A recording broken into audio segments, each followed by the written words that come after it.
There are certainly times in your life where things are going to feel boring and you might be bored and not really know what to do next or whatever, but boredom is totally underrated. These days we have so much stimulation in our lives that it's really easy to never get bored. And when you're in that place of not getting bored, you don't get creative. See, boredom allows you to live in this place of creativity. You start thinking about solutions of what is going on and what you could possibly do. You have the open space to think, to dream a little, to daydream.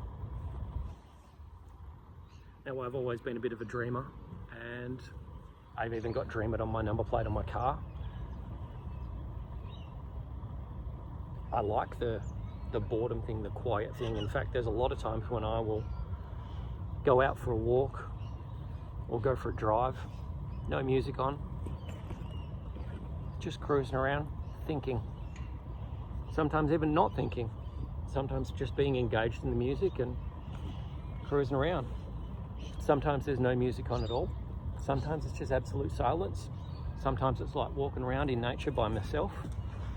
And I've done this in different states, countries, whatever, because I like the peace and quiet, and I like the creativity that comes up from that. The problem is we live in this world where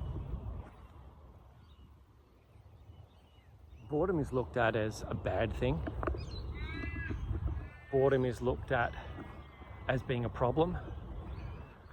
And boredom is very rarely reached because we've got these devices in our hands or in our pockets that are accessible and constantly there with entertainment, distractions, things that may be helpful but also may just be holding you back from moving on to the most important things in your life.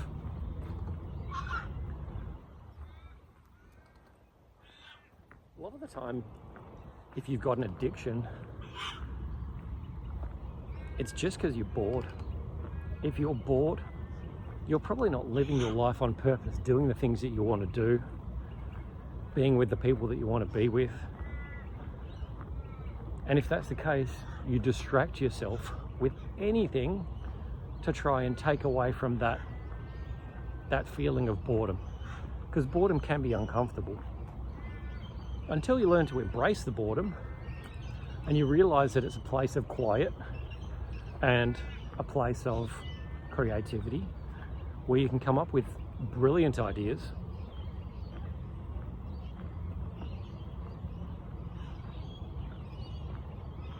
so that you can then go and do more of the things you want to do in your life. Now, look, I get it.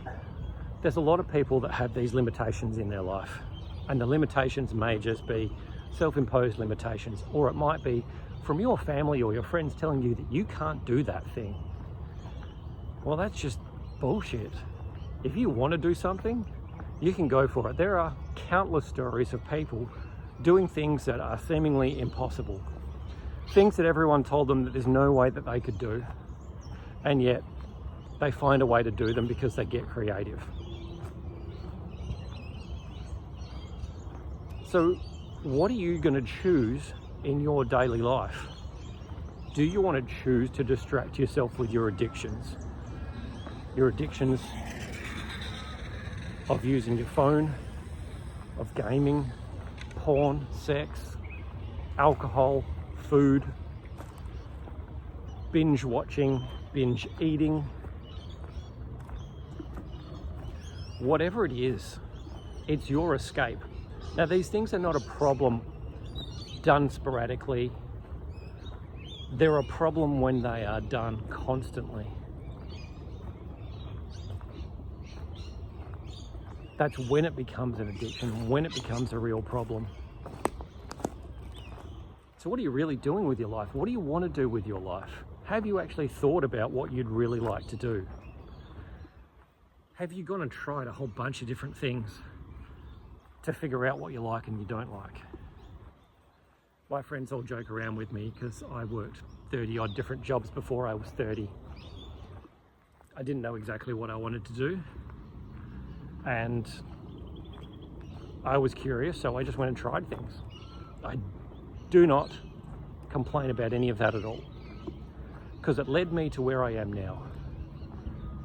Now I'm basically working as a coach, consultant, could be a life coach, sometimes I'm a business coach, sometimes I'm a health coach, sometimes it's a mindset coach. I'm wearing many hats. But this job didn't even exist when I was in school, so I could never have chosen it or prepared for it other than going and doing a myriad of different things. Because I've gone and done these different things, I not only learn what I like and I don't like, I learn more about who I am, what my strengths and my weaknesses are. I learned that I actually like learning, but I only like learning about the things that I'm interested in when I'm interested in them. I've been forced to learn and confront things as I've faced mental health challenges, physical health challenges, financial challenges. Because I've gone through those things and faced them head on, I now have experience, and I can use that experience to be able to help other people with their journey. So what about you in your life? What have you done, or what could you do differently in order to be able to figure out what you like or don't like? Are you willing to take a risk and try something new? Are you willing to get outside your comfort zone and see just what else is out there? Are you good at this? Are you not good at this? Do you like this? Do you not like this? Do you want to be around this group of people, or do you want to be around this group of people? Is it supportive to your long-term goals, or is it just something that you want to do in the short term in order to be able to bring in some financial reward or some physical accomplishment? It could be an event or an activity that you're aiming to do, such as like a marathon or a triathlon, to prove to yourself that you have the physical and mental resilience to do something hard. Maybe it's starting a business. Maybe it's trying a new job that's a little bit different to what you would usually do. Maybe it's retraining and going and studying again so you can learn to do something in a different way. Whatever it is, nothing happens unless you do something different. See, the definition of insanity is doing the same thing and expecting a different result. If you want a different result, you've got to do something different. So what are you going to do that's different? Now, we started this conversation just on boredom and the fact that people don't get bored anymore. How are you going to be able to plug some boredom into your life? Could you possibly go for a walk with your phone off? That's one of the things in my life map program, is spend some time out in nature, just going for a walk with your phone off, just being in your own head, listening to what's going on in there. Once you know what you're saying to yourself, you can do something about it. You can upgrade that message, or you can keep listening to that same message.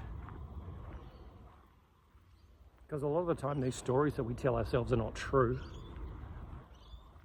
and we wonder why something is affecting us long term, possibly our entire lives, until we stop and listen and realize that we are telling ourselves something that somebody told us when we were growing up that is totally irrelevant these days.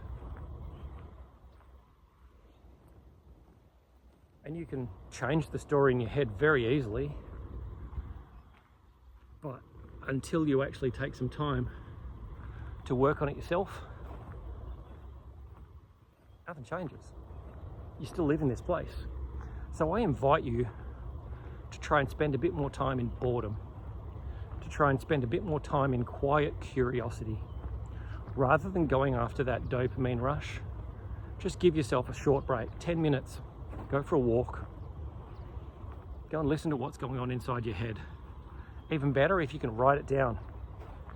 You've got a notes app on your phone, just put a list in there of self-talk or whatever, and write down whatever you're telling yourself, good or bad. spend your day at work in your head listening to what you're talking to yourself about, if you can. And if you can't, make sure you've got time to be able to go for a walk, unplug from the world, preferably out in nature, just like what I'm doing, so you can listen and observe what's going on. Once you have it written down on paper, you can do something about it. If you don't write it down, it just rattles around in here, and it keeps on rattling around in here, and nothing changes. You put it on paper, and you can observe it from an outside your body point of view. It's like having an out-of-body experience, where you're now looking at you from the outside and going, all right, this is what I'm thinking. Is this actually true, or is this not true? Can I prove that it's true, or can I prove that it's untrue? If it is true, what do I have to do differently to make it any different? What do I have to do in my life to be able to make a change with that? You do that, your life changes dramatically in a very, very fast fashion. And if you need some guidance with this, click the link in the description, and you can join my community of guys over 40 who are all working through this same sort of stuff. And as you do that, you get more clear, life gets better, you get closer to your ideal lifestyle, and you realize boredom is not a bad place to live in. Boredom is a really positive place to live. So click the thing, get the stuff. There's heaps of free stuff in there that'll help you along the way, especially the 14-day energy upgrade. Absolutely beautiful for just giving that little boost of energy. And when you've got a little bit more energy in your life and a whole lot less stress, then you'll find that you can think even more clearly before you even get out and do that walk by yourself. 10-15 minutes a day plugged into your life, and after a few days it starts to give you back time and energy, which eventually leads to more money as well. You can't lose. We'll talk soon.